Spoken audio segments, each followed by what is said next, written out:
वहाँ से हिंदी का, ये बहुत डीप गहरे विषय है, ये तो आगे जब पढ़ते हो तो अपने आप आ जाती हैं चीज़ें।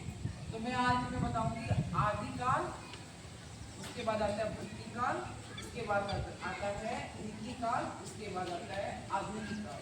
आधुनिक काल के होते हैं 5 पार्ट, मैंने बहुत बार कक्षाओं में बताया।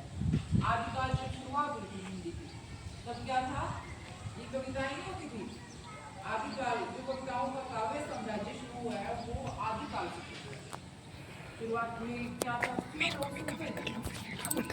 जैसे कबीर जी ने, पीर जी ने बोला तो लोगों ने सुना, फिर बाद में थोड़ा थोड़ा जैसे ज्ञान हैं। अब बुजुर्ग महिलाएं हैं, उनको बहुत सारे गाने, लोकगीत, लोक संगीत उनको याद रहता है, तो उनको लिखना पढ़ना भी नहीं आता, फिर भी गीत इतने अच्छे गाती हैं वो। तो शुरू में जब आदिकाल हुआ तो कविताएं नहीं लिखी जाती थी। राजा लोग जब जाते थे तो भांड और धूम एक ऐसे होते थे कि उनको मुँह ज़बानी उनका यश गौरव गान करते थे। वो युद्ध में वो गाते थे, साथ साथ राजा का यशगान गाते थे। उनको लिखना पढ़ना नहीं आता था, लेकिन बोलना आता था, शब्द आते थे, तो उनको जोड़ जोड़ के वो उनके हौसला बढ़ाते थे, फिर राजा जीत जाते थे।